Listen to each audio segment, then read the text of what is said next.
Hi. You thought I was done after yesterday's 11.5 hour stream? No way, I've got one more surprise for you. So yesterday, I gave you guys a sneak peek of my interview with Alex Gernandt. It was part one, so the first half hour. But right now, I'm going to premiere the entire full interview. Almost 75 minutes of incredible Michael Jackson insight.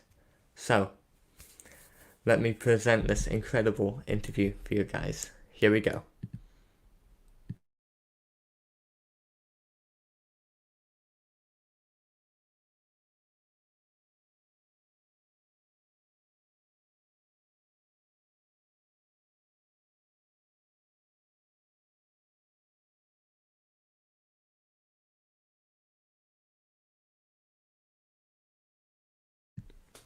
Hang tight, just getting it to play.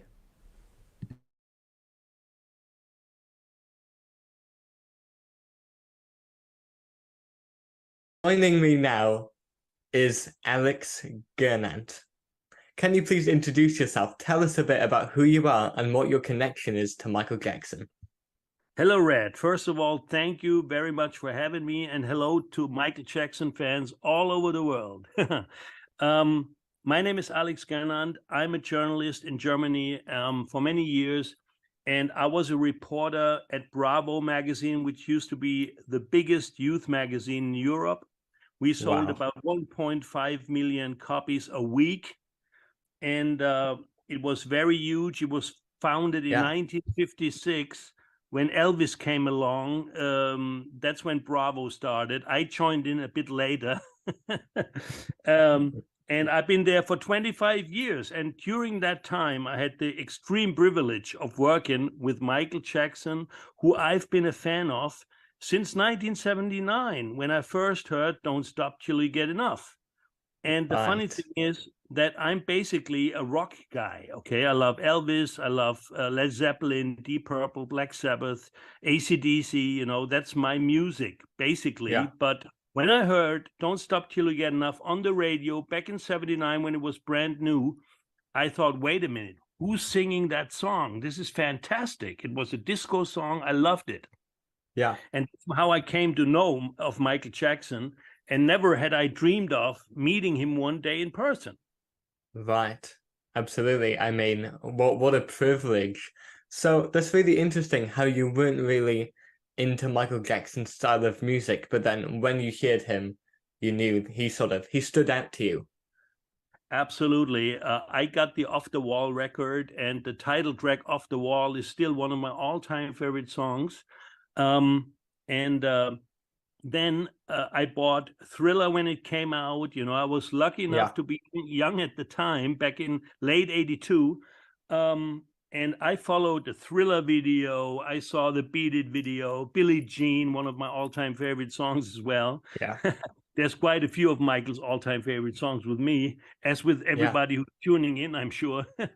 And I read Bravo magazine when I was a teenager, and I followed the Michael Jackson stories, and I always found him fascinating, outstanding, the perfection, the dance, the videos, the music. He had it all. Yeah, absolutely. I mean, there was nobody like Michael. So can you tell me a bit about how you became involved in journalism in the first place and how, you went from working for Bravo to becoming involved with Michael Jackson? I am a self-made man. That means when I was 17, and I said it before, I come from the hard rock genre. When I was 17, I started my own heavy metal fanzine. I was into Iron Maiden and Motorhead, and Metallica were brand new back in '83 when I published my first fanzine. It was a very Xerox, black and white, very simple magazine. And I wanted to be a music journalist all my life. I never wanted to be a rock star. I can't play guitar. I cannot sing to save my life. So I always wanted my name written under an article, so that's why I started it my own. And cue forward a couple of years, I landed a job with Bravo magazine. I was 22 at the time.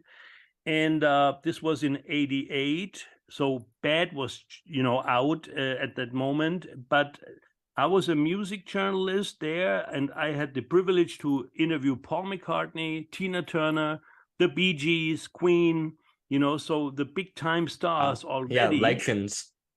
Exactly. And I remember going to the Bad concert in Munich Olympic Stadium. I saw every world tour of Michael, which I'm very, very happy about, Thriller, Bad and Dangerous, and History. Well, not Thriller, obviously. There was no world tour, no Bad, Dangerous, and History.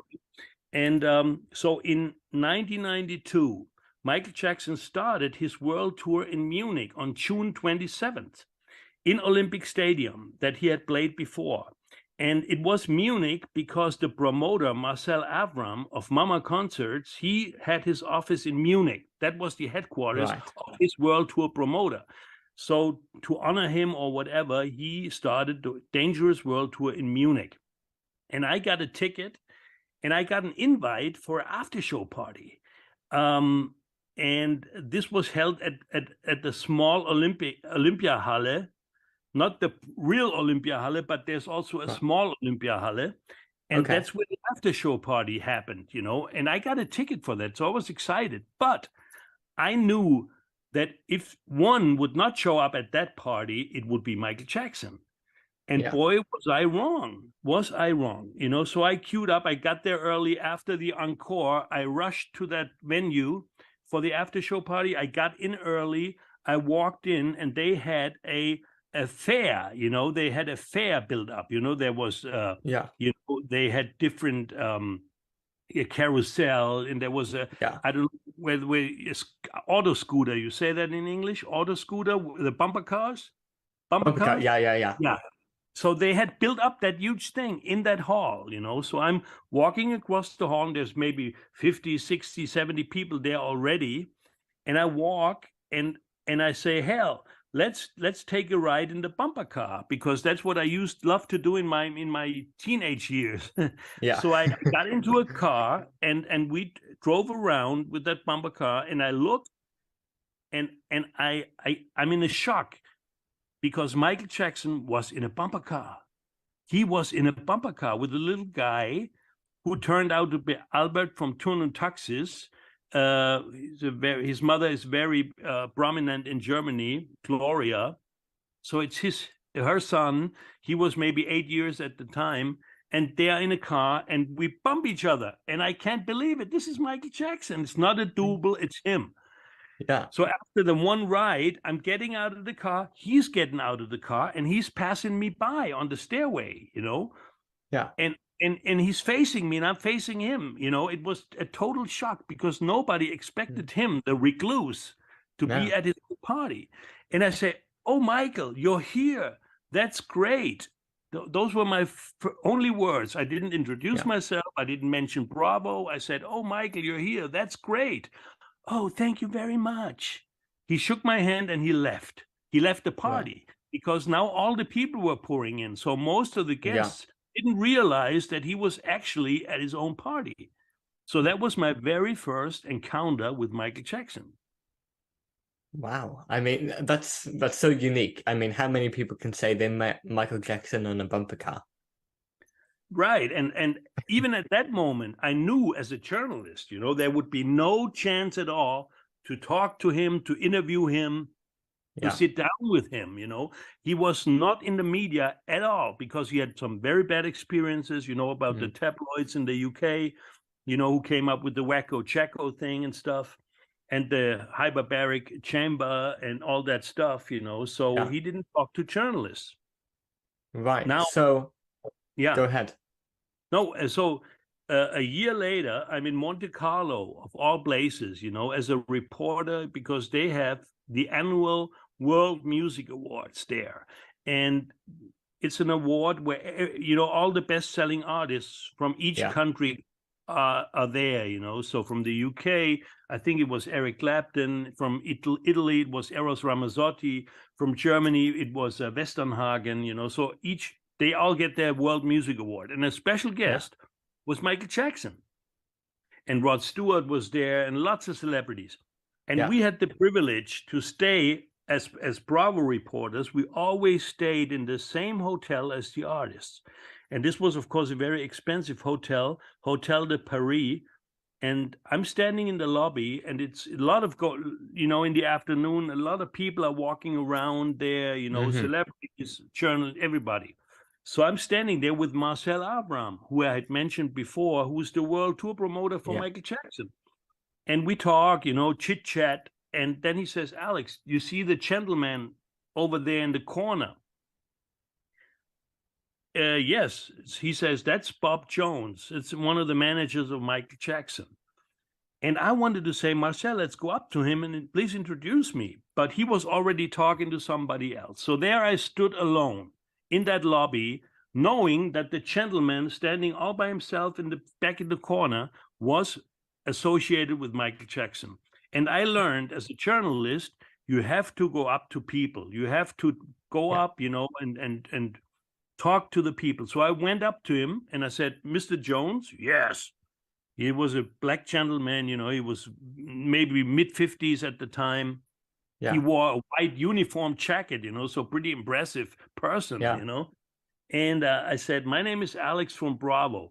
I heard of Bravo. He knew of the magazine, Said, well, Mr. Jones, I just wanted to let you know that Michael has won our award, the Golden Bravo Auto Award, which is a huge award in Germany going for decades.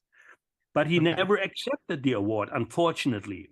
And he said, well, nothing can be worked out tonight. I said, oh, my God, I did never expect that. I just wanted to let you know. Well, do you have a card? I said, well, here's my business card. Okay, thank you very much. And I left, okay? And I thought, okay, this is a typical don't call us, we call you situation. And I left. And in the evening, Michael was performing on stage. He was there getting his special award, and that's it. Yeah. And I thought, well, I'm never going to hear from him again, from that Mr. Jones. And 3-4 weeks later, I'm getting a fax, okay? The older people might remember what a fax was. This is the 90s. This is 1993.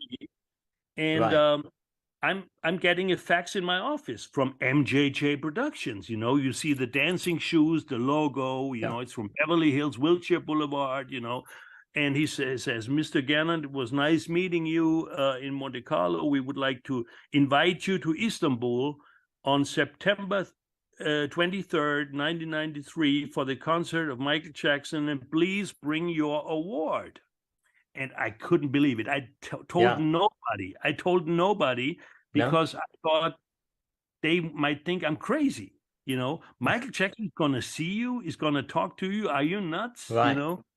So I only talked to my boss, and he said, Alex, we have to go. This is very important, So you're going to Istanbul with a photographer. Now, I was totally thrilled, obviously, and then come mid-August 93, and the hardcore fans might remember what happened.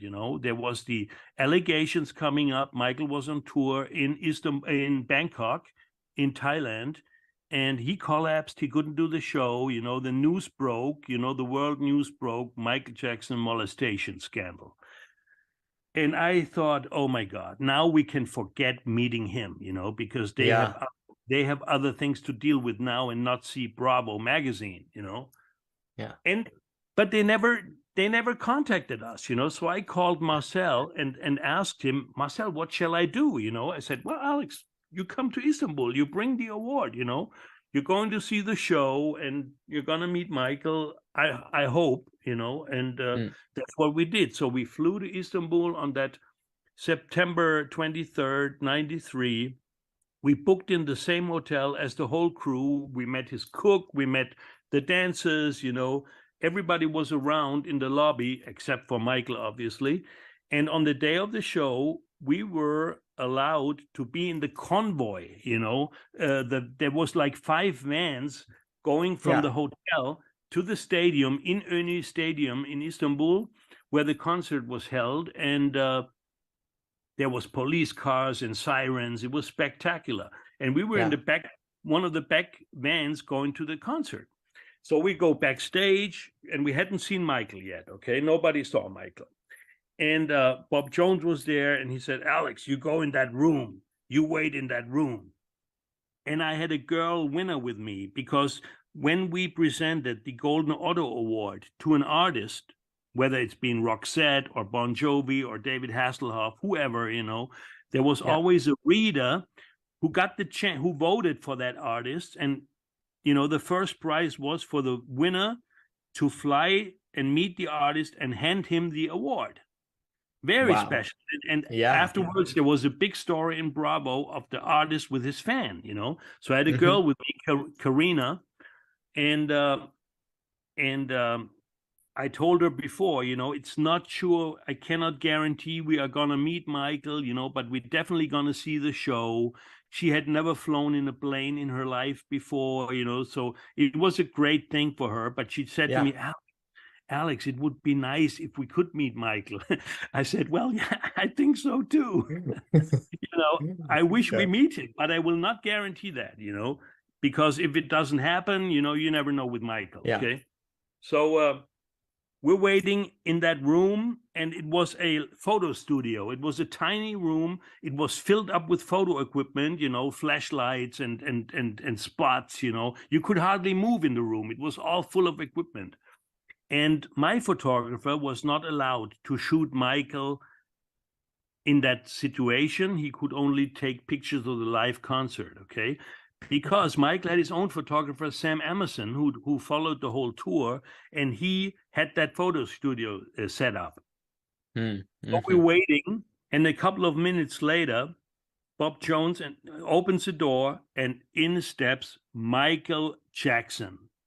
And I will never forget, I could not believe it's him. He wore some black pants with some golden stripes at the side, an orange shirt, His hair was long and curly, and he came in, he squeezed in the situation, with all the equipment in that photo situation. And Bob said, "Michael, this is Alex from Bravo magazine in Germany." "Oh, hi, Alex, nice to meet you," said Michael. "It's a huge honor for me to meet you. And I would like to congratulate you on the Golden Auto Award. Over 100,000 fans have voted you Best Singer of the Year."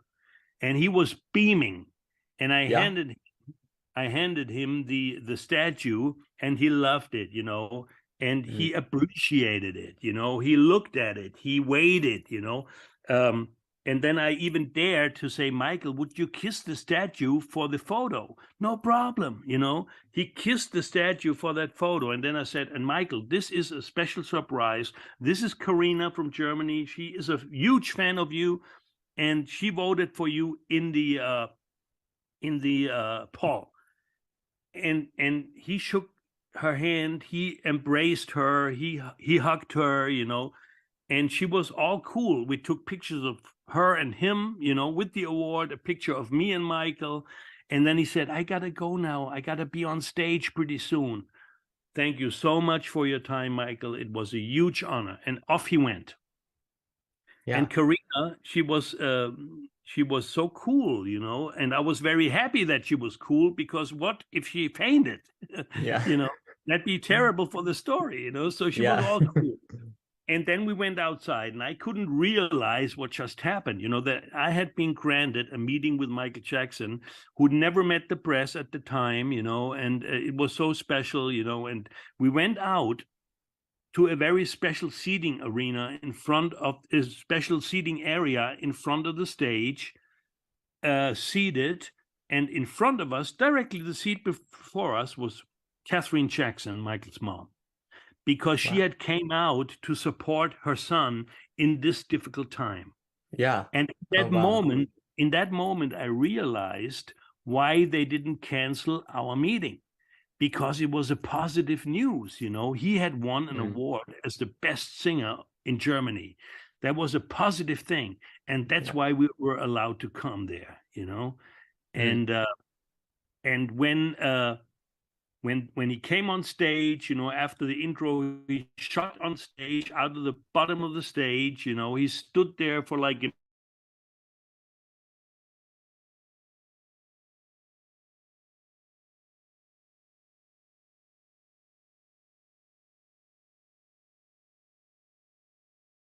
guy on stage, Michael Jackson. Yeah. And she began shaking and crying, you know, and it all came out of her, you know, and she realized then what just happened. Yeah. Wow. I mean, that's just insane how you went from, you know, not really expecting anything to happen and for Bob to get back to you, to being there meeting the real Michael And Jackson. after that meeting, I said, now I can stop working because I have met Michael Jackson, the king of pop. What else is there to do? Nothing. I mean, you've reached the top. Yeah. I have met Michael, and now I could stop working, basically, you know.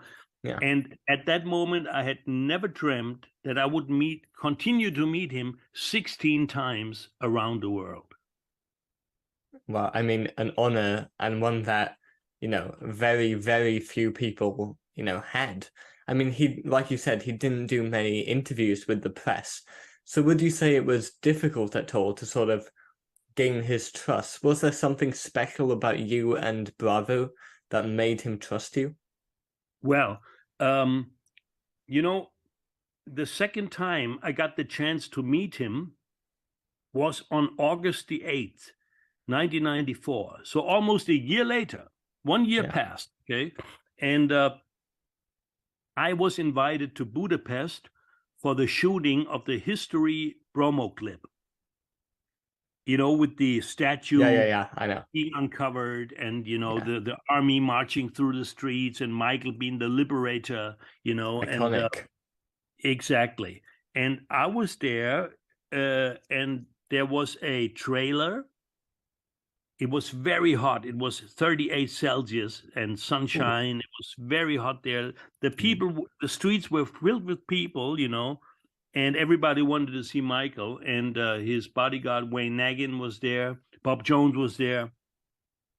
And I was there again with my photographer, Frederick, who had passed 15 years ago. He was a great guy. We did all the Michael Jackson stories together. And we were allowed inside the trailer. And Michael was sitting there in his street clothes, still, street clothes, in his normal attire, not like the stage clothes.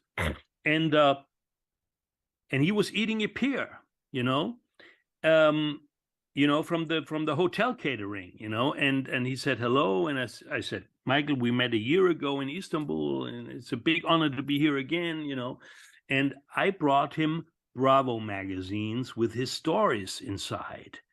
And he saw it. And the story we just ran was a Jackson family reunion that had been televised in America. And he saw the pictures and he said, oh, that's a great story. Could you please get me those pictures, you know, the photographs? I said, Michael, if we shall meet again, I will bring you the pictures. And he asked me to translate the whole story, the whole article to him, you know, and I did, word per word. Yeah. And he liked it, you know, and this was continuing, you know. At every meeting, I brought him the new Bravo magazine. We always took a picture of Michael holding the magazine, you know, because it was a huge honor for us. And I always translated the articles. And one time I wrote about a history concert, and I translated, and the show was sensational. And he replied, you really wrote that? And I couldn't believe my ears, you know, that Michael was so modest. He was so modest, you know, and he was not a fishing for compliments, you know, he was real. He said, you really wrote that? I said, Michael, of course. The show was gigantic. It was sensational. Oh, thank you so much. You know, he said. I couldn't believe it, how modest he was, you know. Yeah. And I remember one time, because I knew he was playing the piano, and he had a piano in Neverland in his living room, you know. And he played the piano a little bit. And I said, Michael, wouldn't it be a great idea if you played piano on stage? And I knew he loved Chopin, he loved Tchaikovsky, you know, those huge classical composers and pianists from centuries ago. And he was even able to play them. And he said, no, I'm not good enough. I can't do that. I'm not good enough, you know. So I thought of Freddie Mercury, you know, because Freddie Mercury, when he plays Bohemian Rhapsody on stage, he was always sitting by the piano, you know, and that added to his musical talent. And I always get a little annoyed when people say, oh, Prince, he was a fantastic musician and Michael was a fantastic dancer. But that's not true. Michael was a fantastic musician. You know, he might not have played guitar, but he had all the music in his head. He composed Billie Jean, you know, he did all the beats and the rhythm with his mouth, you know, and that's how the song was written. And of course, he was a outstanding dancer, you know, but he was also a musician. He wrote the songs, you know. So a lot of people that are not so familiar with Michael and his work, you know, they just see him as a dancer, you know, a fancy dancer, you know, but he was much more than that. Yeah, I mean, that's extraordinary. I had no idea that he played piano. Wow. Yeah. So, what were your sort of impressions of Michael prior to meeting him, and did these change? I know you already mentioned that he's pretty modest. Yeah, well,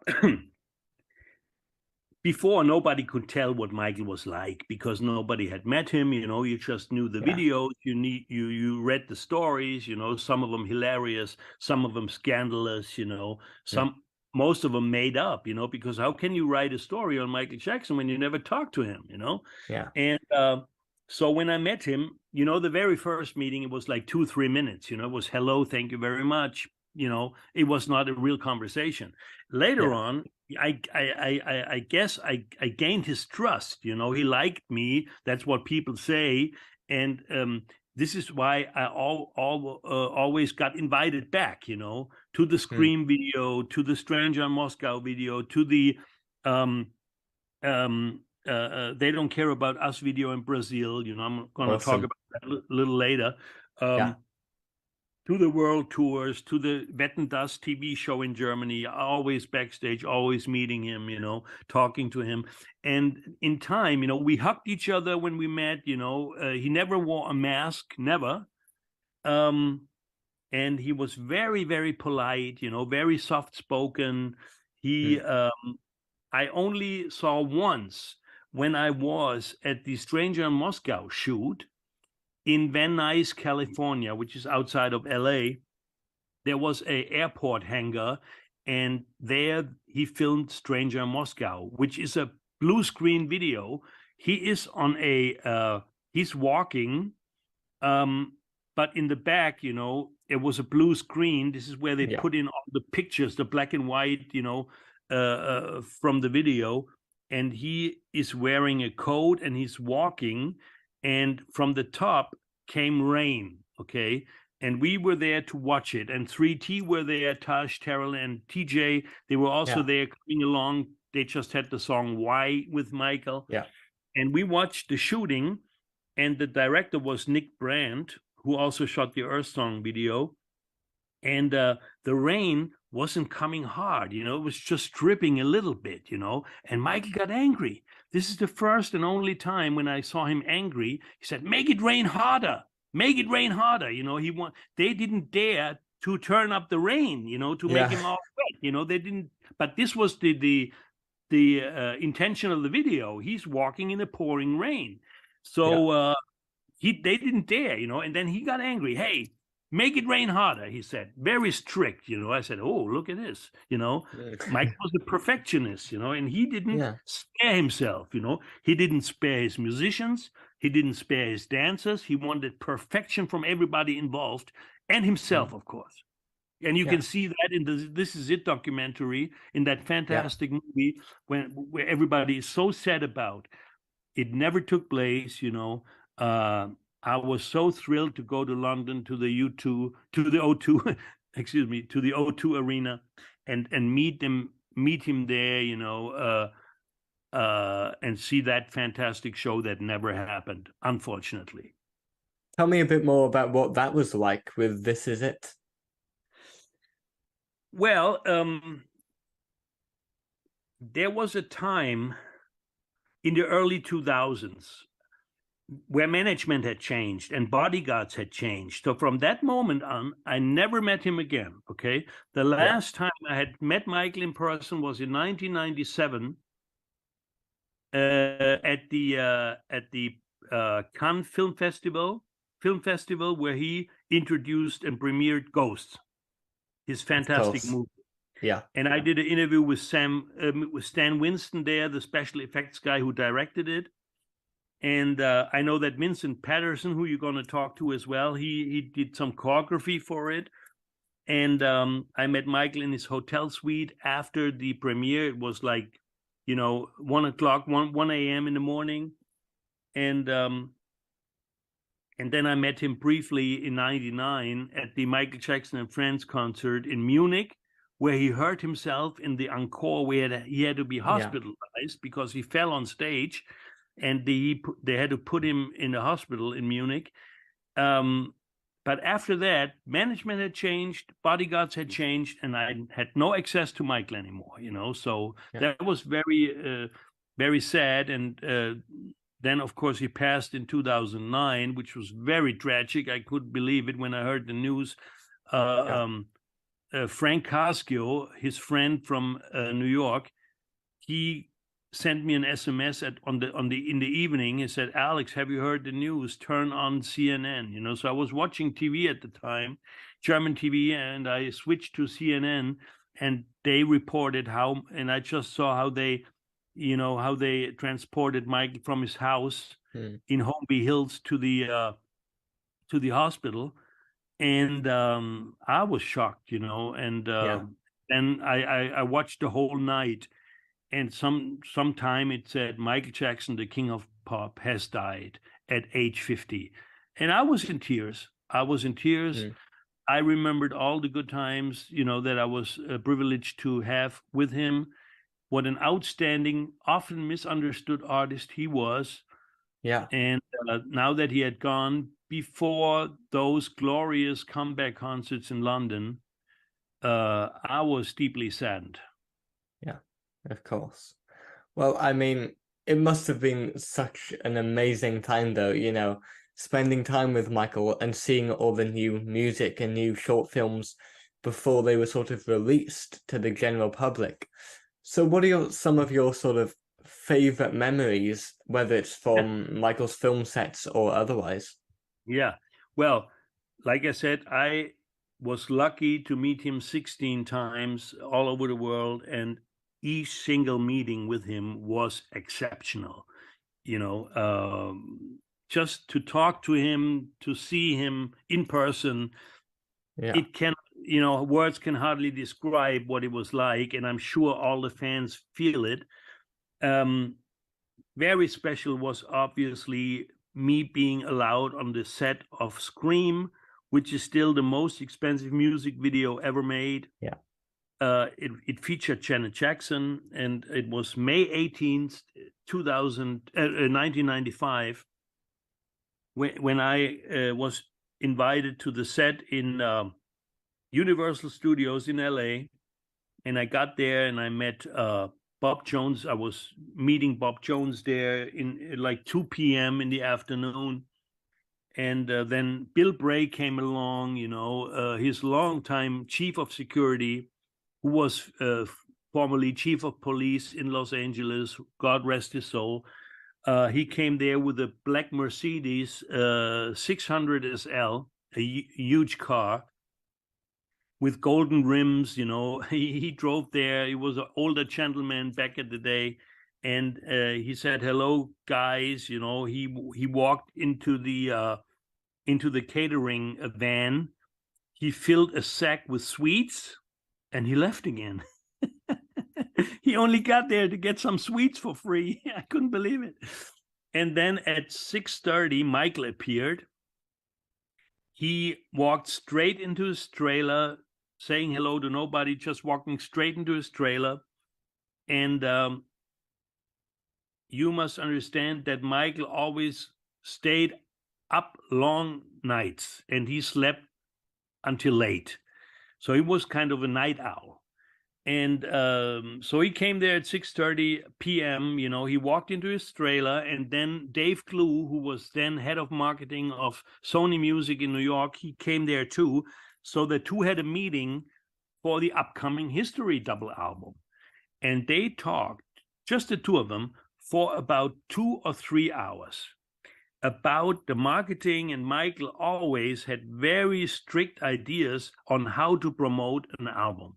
This happened with Thriller, even back in the day with Thriller, Walter Yetnikoff was the boss of CBS Records, and Frank DeLeo, who later was his manager, he was head of marketing, so because he did such a tremendous job being a marketing guy for Michael said, "You want to be my manager, Frank DeLeo?" So Michael was very involved. A lot of people think that Michael Jackson was like a puppet on a string, that the managers pulled the strings, but that is totally incorrect. Michael was the boss. He said, "I want this in the video. I want that song. I want this guy to produce it. I want those extras in the video. I want these things for promotion." He was involved in every aspect of his career, even up to the close. And after the meeting with Dave Clue at the Scream set, he came out of the trailer then in his video attire, the black latex trousers and the spiky black shirt, and he walked into the sound stage, where the director Mark Romanov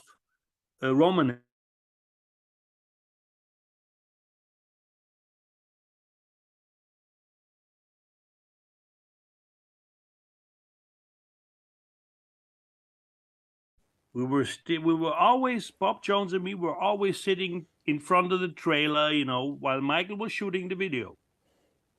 At 1 a.m., I had almost been there for like 12 hours on the set. He said to me, "Alex, let's have a look at the video shoot." So we walked to the sound stage, and Michael was there standing in front of a white stage where they had lined up the black Flying V guitars, and in the middle there was a round hole. And he was there alone. Janet, I didn't see. She wasn't there. He was dancing. He was going on his knees, very energetic, doing his dance and singing the song. And we were entering the huge sound stage, and we were walking by the wall towards the stage, and there was a break, and there was maybe 10 people inside. The director, the cable guys, Karen Fay, who did the makeup. Michael Bush was there, who was doing the outfits, And we're walking towards the stage on the side, and Michael sees me, and he says, "Hey, Alex." And I got goosebumps, when you hear him say your name, and greeting you. It was incredible. Wow. And we talked a bit, and he continued shooting another hour. And after the shooting was finished, I was allowed to talk to him again. I presented him the newest Bravo issue. It had him and Lisa Marie on the cover, which he adored. He loved it. And we took our picture, and he was looking pretty tired, okay? So he didn't smile on the photo. He was kind of worn out, after the exhausting shoot. Yeah, that's it was understandable. Very late. Yes. And then I said goodbye, and I said to Bob Jones, because I was there with no photographer, because it was top secret. It was a closed set. Nobody was allowed there, I was just a fly on the wall, taking notes. And I said to Mr. Jones, "Please send us the pictures from the shooting very soon, because once the video aired on television, there is no exclusivity to the story anymore, So we wanted to show the pictures before people and readers had seen the video, obviously. And a week later, I got an envelope. I was back in Munich, of course, at our offices, and I got an envelope from LA, from MJJ Productions, and there was about 4 or 5 huge slides in there with pictures. One was with me, and which is like always important for Bravo. It proves like the reporter has actually met Michael Jackson, It's like a proof. You're standing next to him, in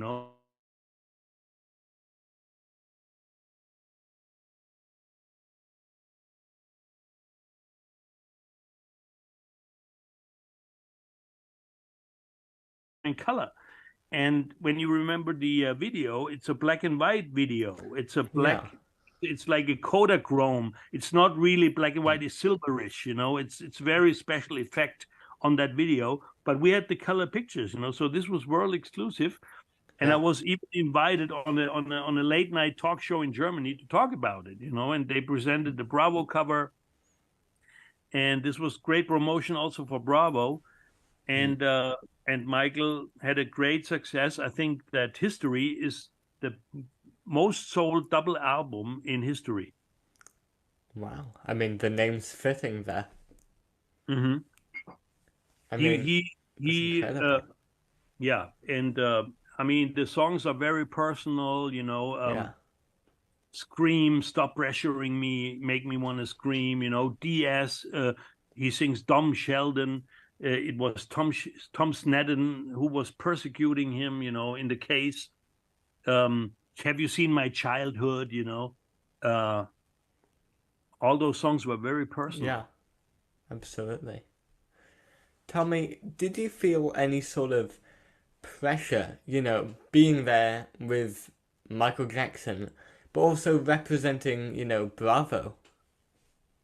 Well, pressure, the biggest pressure was to get the picture with Michael, because the bodyguards were always very strict, they didn't like, Michael liked me, but the bodyguards didn't like too much that there was reporters around, there was a lot of mistrust, which in our case was not, necessary because we were writing for the fans, I always saw my position as a link between the artist Michael Jackson and his fans. I had the privilege to talk to him, and through me, he talked to the fans in the Bravo stories. That was always my conception of it. And the pressure was always to get that picture with Michael, to prove you were actually there. And I remember, that's maybe my favorite stories out of many, when we were allowed to be in Rio de Janeiro for the They Don't Care About Us video shoot. It started out in Salvador de Bahia, which is a beach town, bit more in the, I think in the north or in the south. And this is where they shot with the Olodum, with the drum, the drum band. Yeah, I know. Those were those scenes, and Spike Lee was there, and Bob Jones was there, and I was there with my photographer Frederick. This was fantastic. Cool. And then we flew on the same plane with Michael. It was a commercial flight. Michael was sitting not in the first class. He was sitting with the normal people. Of course, the bodyguards were there too, and we flew back to Rio. And the next day, we drove with the van up. It was on a hill. It was Dona Marta, favelas, the slums. They were very dangerous. And Michael came with a helicopter, because it was too dangerous to drive up there for him. So he came with a helicopter, and he stepped out of the helicopter and he walked down the stairs to the middle, plateau of the favelas. And it was very poor. You could look into the houses, all the kids were there. They were screaming for Michael. One even had a towel hanging out of the window with the bed cover on it, and they were so happy, and Michael hugged them, he talked to them, he was not recluse, but then he went into his wardrobe, and his dressing room was the mini hospital. It was just a one-room hospital, where they treated people, and that's where he changed his clothes. And in the air, there were 3 helicopters from local television, TV Globo, which is the biggest Brazilian television station, because they had, they found out that Michael was going to shoot a video there. And these helicopters were so loud because they were not so high up there in the air, and they had the cameras, trained on that favela where Michael was about to perform. There were speakers set up, where he's doing his dance and ripping his T-shirt, and and the sound, it rang in my ears, the helicopters. It was like in a war, you know. It was like Apocalypse Now, this famous war movie. And I thought Michael is gonna be shocked, you know, because of the noise. He's not gonna coming out of his dressing room, you know, it's too loud. But he didn't care. He came out, he didn't even look up in the sky. He walked on the set. It was surrounded by fans, you know, and I was there with my photographer watching it, and Michael Bush was there, Karen Faye was there, Spike Lee was directing, and he's doing his dance, and you hear the song screaming out of the speakers, you know, and then now that was the very special situation for me. Bob Jones said in a break, "Alex, you can go up and say hello to him now." So I'm walking up to that plateau where he was doing his dance, and Michael Bush was there, and Karen Faye was there, and I'm walking up to Michael, and I'm wearing my black Ray-Ban shades, and because it was hot, you know, it was February in Brazil, and I'm walking up to him, and what does he do? He takes the sponge, you know, the makeup sponge from Karen Faye, and draws it straight across my face. And he laughs, you know, he's doing a prank on me. He's doing a prank on me, you know. I'm like, what? What's that, you know? And then he's hugging me, you know, and then smiling and laughing, you know, and I'm laughing. Yeah. And he said, "Alex, you came all the way from Germany just to see me?" I couldn't believe my ears, you know. That's what he said. "You came all the way from Germany just to see me." I said, "Michael, thank you so much for having me. It's a great honor. I'm allowed to see you here, you know." Yeah. "Oh, it's so great, you know, because this video is so important. That song is so important, you know." And because he talks about the social, you know, they don't care about us, you know, the injustice, you know, that's going on in the world. And this is why the governor of Rio, this video shoot almost didn't happen, because the governor of Rio de Janeiro did not want Michael to shoot in the favela and show the bad situation there to the world. Because at the same time, back in 96, Rio de Janeiro had applied to be the city for the World Championship in football, which happened in 2014, and the Olympics, which happened earlier, you know. So he didn't need a bad reputation. He didn't need some you know, bad vibes going on. So the governor said no. And Pelé, who died last year, the football icon of Brazil, he was familiar with Michael, and he talked to the governor to allow the video shoot. So it did happen. Yeah. This was also a very special situation. And now the tragic thing for me was that while I was talking to Michael on the set, you know, the environment was spectacular, because, you know, these favelas, they were like the Hollywood Hills, you know. You could see the Sugar Mountain with the Jesus statue there. You could see the skyline of Rio, and you could see the Atlantic Ocean. It was spectacular vision from up there. But Bob Jones said, no picture. No picture. I couldn't understand, because my photographer was shooting the whole video. But when I was saying hello to Michael, there was no photo allowed. And he said to me, "Alex, we take the picture tomorrow in the hotel." Okay, what can I do? What can I say? That's what we do. So the next day, we're staying in the Rio Palace Hotel at the Copacabana in Rio, you know, which was like maybe just a 20-minute drive away from the favelas, you know. It was real close. And Bob Jones said, you know, be by Michael's suite at 3:30.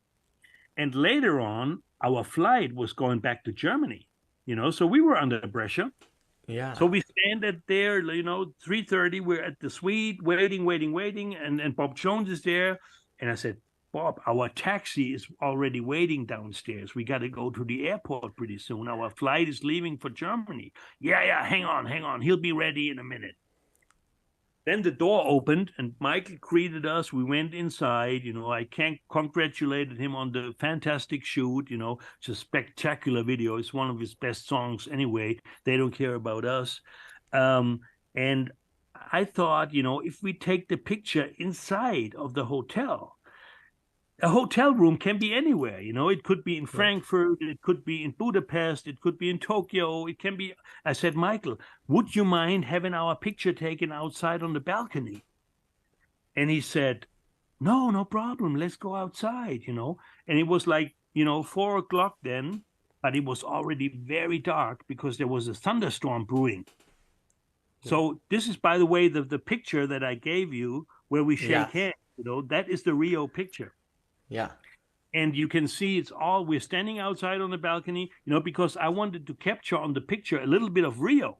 So you can say, hey, we're in Rio. We're not just in some hotel suite, But it didn't really work out because it was so dark, you can see nothing of Rio. You just see the dark clouds in the back. And then we said goodbye. We headed back to the airport. And then torrential rains were setting in. And from the moment that we went to the airport and leaving, we heard that it was raining 5 days in a row in Rio. And had we been lucky, had Michael and Spike Lee been lucky to shoot the video the day before. Wow, good timing indeed. Yeah. I mean, I can't believe, how you went from just sort of being a journalist and, the dream was to meet Michael, even once. And I didn't even dream it, I didn't even dream of meeting Michael because it was out of this world to meet him. It was not even a dream, Yeah. And here you are going to loads of his video shoots. I mean.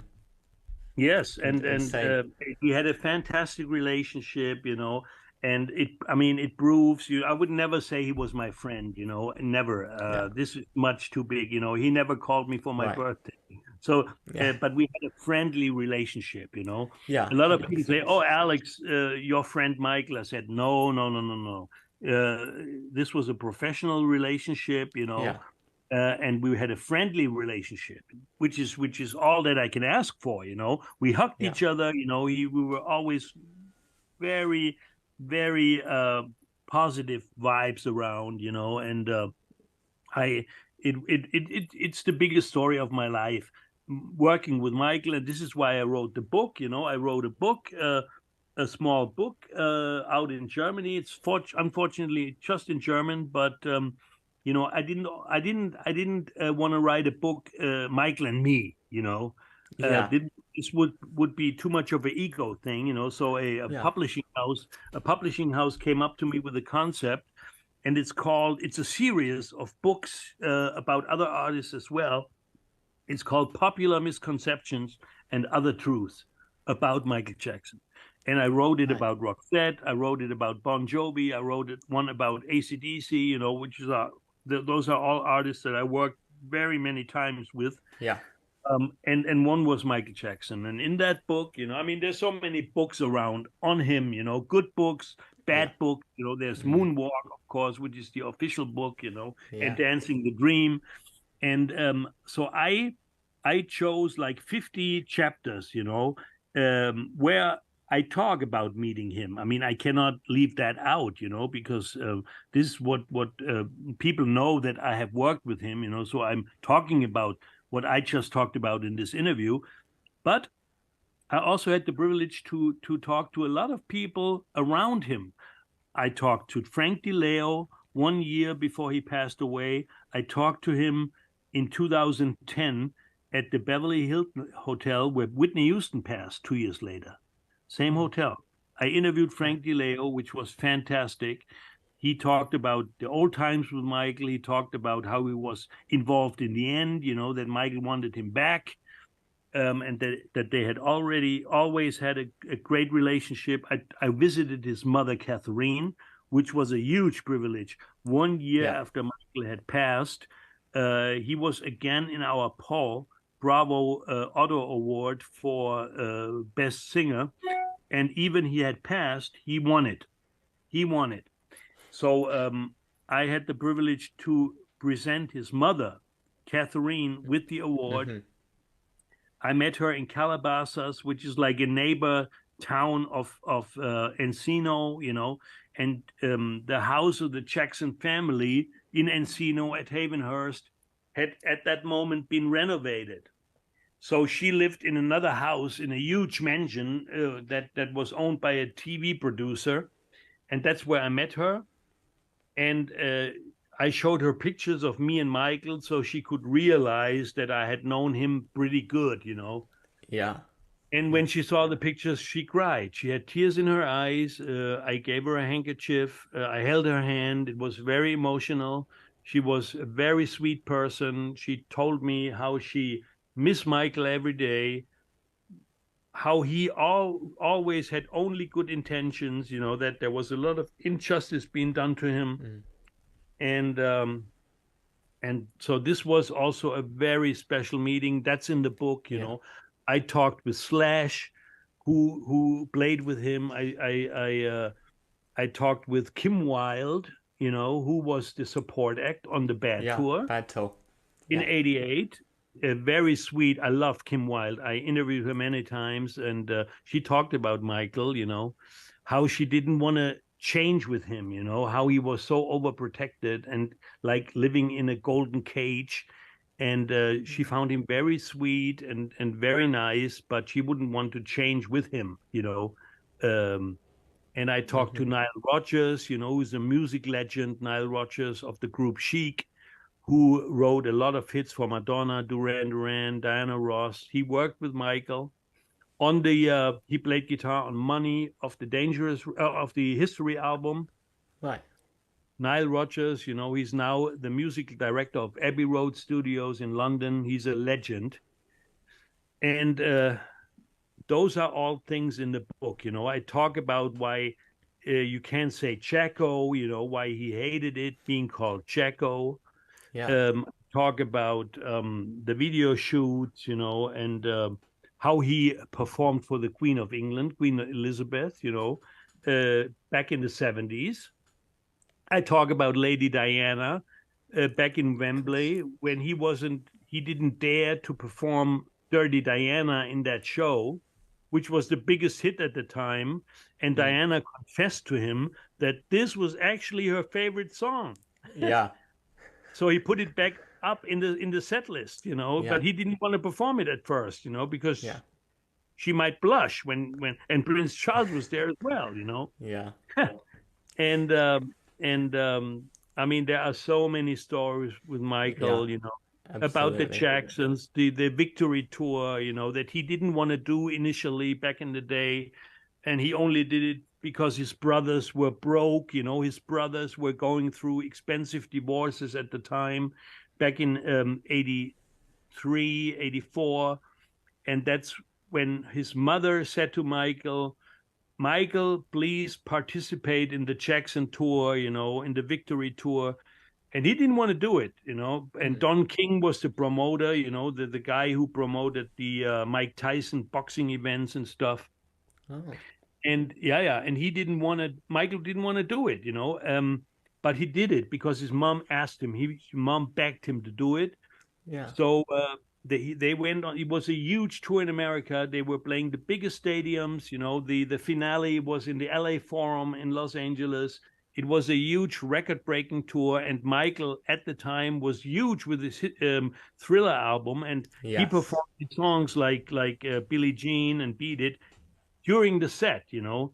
I mean, a couple of people don't know there was never a Thriller tour at all, you know. It was just the Victory Tour in America, and there was one show in Dallas. This was the only show where Eddie Van Halen went on stage with Michael to play the solo in Beat It. They were only one time together on stage, playing Beat It in Dallas during that Victory Tour. And afterwards, you know, the Jackson brothers had made a lot of money, and Michael gave all his money from that tour to charity. You know, the others made the money, and he gave his money to charity. And Michael is in the Guinness Book of World Records as the single artist who gave most money to charity of them all. More than Wow. Elton John, more than Madonna, more than Prince or whoever. Yeah. Michael was the most generous human being. And this is cut short with too many people, a lot of people do not realize. Yeah. And I never understood why he never promoted that. I went with him to children's hospitals in Budapest. I was in a foster home with him in Bucharest with poor kids, where he played with them for an hour. And he went to bed with toys. I even helped carry toys from a huge truck inside the hospital, that he and Lisa Marie were dealing out to the sick children. And he tried to communicate with them. I mean, they didn't speak English. He didn't speak Hungarian, obviously, but they tried to communicate. And it was not a PR thing, I was the only journalist allowed to go inside. There was about 50 paparazzi photographers waiting outside the hospital. And I saw with my own eyes how Michael cared. But he never really talked about it. And that was a mistake. Because... You think? Yes, I mean, it was very honorable, because he said, I don't want to make PR. I want to help people, and he paid surgery for so many people, hundreds of thousands of dollars, and he never spoke about it. But had the people at the non-Michael Jackson fans heard about that, his reputation might have been a different one. I guess so. Yeah. But it's clear that, morally, he seems like a good person. And I mean, he seems very humble, even though he had such stardom. He was the greatest. I cannot say one bad word about him. From what I have seen, in different situations, he was humble, he was polite, he's very intelligent. He has great wisdom also about history, and so there are a lot of misconceptions about Michael, talking about the pale skin, people don't know about vitiligo, that he suffered from, they thought he wanted to be a white person other than a black people of color person, which is not true at all. He always said, I'm proud to be a black American. He traveled to Africa many times, to South Africa, to meet with Nelson Mandela, who was his friend. He went to Tanzania, to Nigeria. He played concerts in Tunisia, Egypt, so he was a lot in the homeland, He had a very close relationship. He could never trace where his family's origins were from, Joe Jackson and Catherine, where their ancestors came from in Africa. They could never trace that, but he went there many times. Right. So, I mean, you spent a bunch of time with Michael. I mean, surely you got a bit of a look into how fans... How do I put it? How they kind of went crazy for him, if you know what I mean. Did you spend much time with him on tour, and did you get like a bit of a peek into that? I got two stories to tell about that. The first one was in November of 95, when he had performed at the huge Wetten, Das German television show. It's a huge show, Saturday prime time, Saturday night. And there was 17.8 million people watching. It was the highest rating, for a show event in Germany. And he performed Dangerous and Earth Song. And he stayed in Cologne at the Hyatt Hotel. So did we. And the next day, we drove to an amusement park nearby called Phantasialand, where later they had named a roller coaster after him, the Michael Jackson Thrill Ride. And when we left the hotel, there was thousands of fans waiting outside of the hotel, because word got around that he stays in this hotel. Yeah. And when we drove with the van and the little convoy to maybe 30 minutes to that amusement park, the fans were following us in cars, and there were almost accidents happen, because they were driving so madly and so crazy to catch up with him and follow him, and it was really dangerous, Mm-hmm. And the second time was in Prague, where he started the History World Tour in September of '96. We stayed in the hotel, and there was the venue. It was an open air in a park, Letna Park, and there was thunder and lightning going on. So the organizers were afraid that the concert wouldn't be able to take place because of the weather situation. And but when the concert started, it had calmed down, so it could happen. It happened. There was 120,000 people watching Michael, and the show was incredible, of course. And after the show, because of all the craziness and 120,000 people in the streets, how did they get Michael from the venue to the hotel? Yeah. I know how. They took an ambulance car, they put him in an ambulance car, and they turned on the siren and the light. And like an emergency, they drove, and everybody stepped aside, and nobody knew it was Michael Jackson inside. Wow. Wow. Great. And they were allowed to do that? Wow. Yeah, for Michael Jackson, a lot of things are allowed to do. Yeah, I guess so. For his safety. And funny, while in Prague, we were there a couple of days before the show. Michael was there as well. And during the day, he would go to some antique stores, and select some paintings and sculptures, And we were waiting outside, and Bob Jones was going inside. It was a tiny store. And Michael said, "Oh, that's a beautiful picture. I want this. Oh, that's a nice sculpture. I want that," And the owner of the store was very happy to make a lot of money. Yeah. And Michael, he picked the pieces like he was buying eggs and tomatoes in the supermarket. Oh, that's a nice picture. Oh, this is a nice sculpture. I want this. I want that. And then he left. And he stepped back in the van. And outside, again, there was a lot of fans waiting and photographers, And then Bob Jones said to the owner, "Excuse us, we are not going to buy this stuff." Okay. So Bob Jones saved Michael a lot of money because Michael didn't ask for a price. How much is this painting? He never asked. He just, "I want this," And Bob Jones said, he excused himself and said, "Thank you for your hospitality, but we are not going to buy any of the art." Of course, the owner was, on one hand, he was very sad that he didn't make good business. On the other hand, he was very proud of having Michael Jackson visit his store.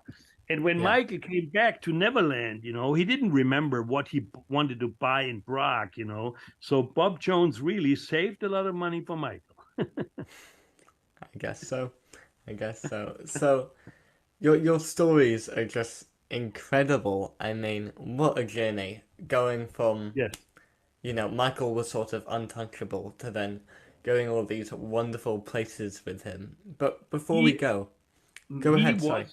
He was a human being, an incredible human being. That is the most important thing. And he once said, "I'm human. If I cut myself, I bleed like anybody else." And he was not. On the one hand, his talent that he had was out of this world. It was extraterrestrial, really, E.T. But as a human being, he was so modest, he was so polite, he was so interested, good to talk to, humble, caring, all these great attributes he had, and sometimes I think, I'm very privileged to have witnessed this, but sometimes I wished that more people could have seen him like that, because still there are a lot of people out there who don't trust him, who see him in a negative light, and they don't see the injustice that was done to him, where he was sort of defenseless, and he was a great human being. Like his mother said, he only had good intentions, and that is true in my opinion. Absolutely. And I mean, you have to know, us fans really appreciate you, shedding a positive light on Michael's life as a journalist, and I'm sure Michael really appreciated that too.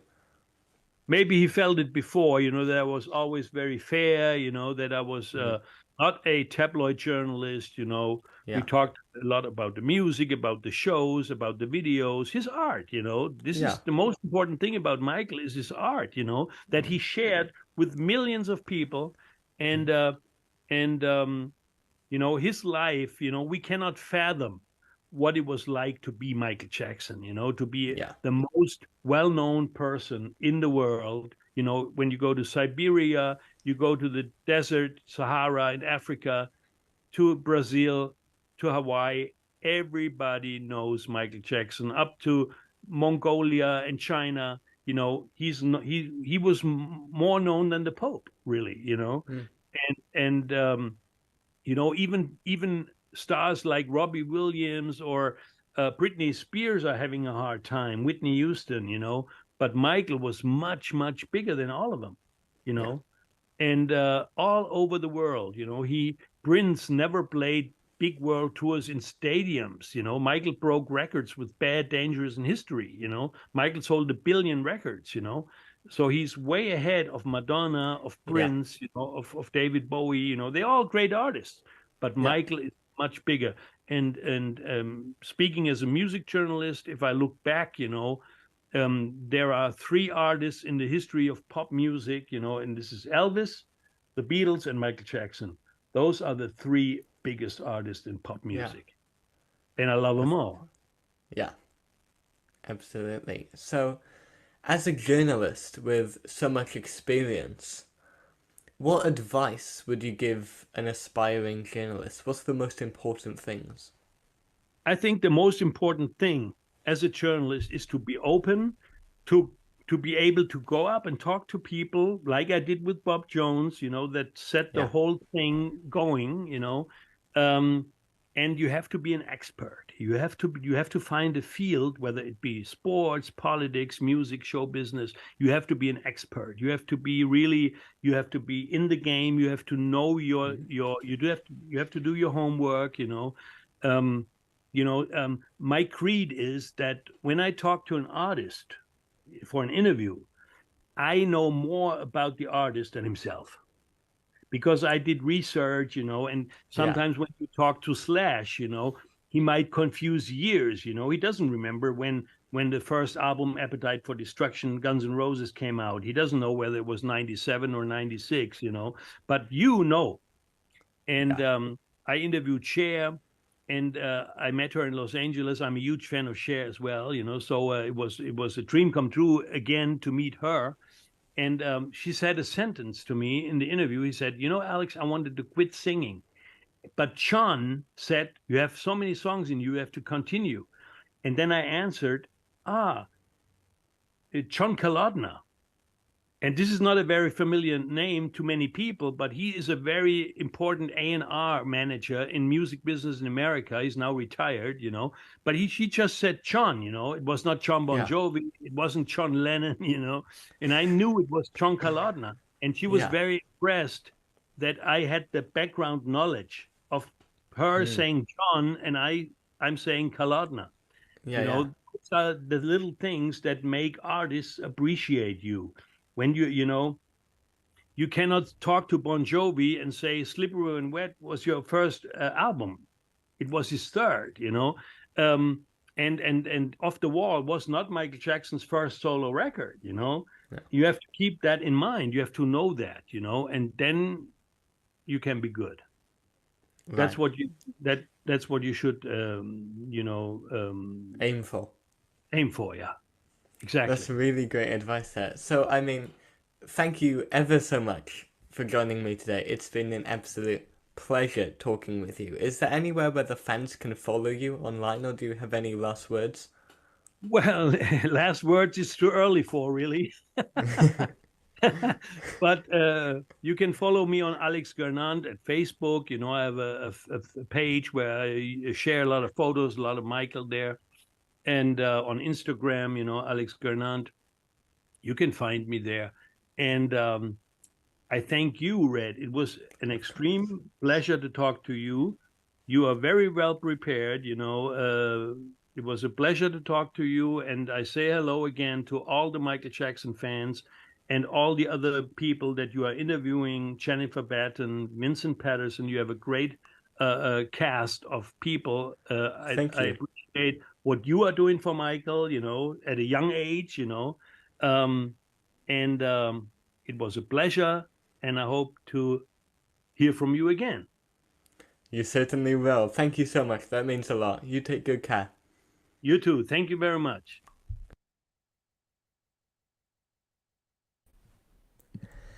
Wow.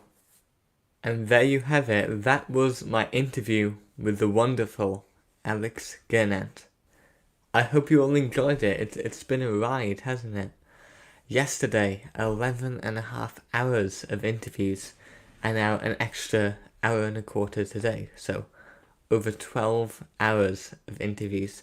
Thank you so much to everybody for your support. I really, really appreciate it. And I've gained a whole bunch of subscribers over the past day or two, so I'm super, super grateful. Some of you, I'll see you guys at Kingvention in October. I'll be there both days. I'm an influencer, so I'll see you guys there. What else have I got coming up? In about mid-September, I've got an interview releasing with Jimmy Van Norman, Michael Jackson's one of his most trusted bodyguards in the 90s. Michael then asked him to manage Neverland and sort of clean it up, meaning sort of, get rid of the people who are stealing, lying, all that sort of thing. And he was a defense witness during the 2005 trial. He has incredible stories about fans who go a bit too far also, so can't wait for you guys to see that one in about early to mid-September. What else? Tomorrow, I'll be doing a live stream on the I Love the Jackson Family YouTube channel. You can see it there. There you go. That's my friend Trish's channel. So, go subscribe to I Love the Jackson Family, and I'll be on there sometime tomorrow. Keep an eye on my Instagram, @redjackson_MJ. I'll let you guys know about the time, and I'll send a link there. But I'll be on a live stream on that channel, talking a bit about what I do, and talking MJ with Trish, so stay tuned. Vivian says she'll be there at Convention. Awesome. See you there. Make sure you come say hi. And looking forward to that interview. Yeah, I mean, it's a great one. Definitely one of the craziest I've ever done, for sure. So, thank you once again for your time and for sticking with me through over 12 hours. And thanks everyone who's donated. It means the world. I hope everybody has a great next few weeks until I see you next time with my next interview with Jimmy Van Norman. Or, if you're coming to the I Love the Jackson Family channel tomorrow, I'll see you there. Stay tuned. And you can follow me on Instagram, hold on, @redjackson_MJ. And you can follow me on Twitter, @redjacksondance. So, thank you once again. I hope you've enjoyed. And I'll see you next time. Red Jackson out.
tomorrow, join the I Love the Jackson Family YouTube channel live stream at 4:30 EST.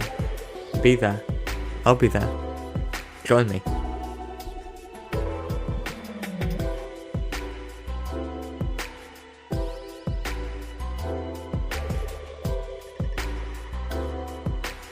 And once again, thank you to Alex Gernandt for that wonderful, wonderful interview.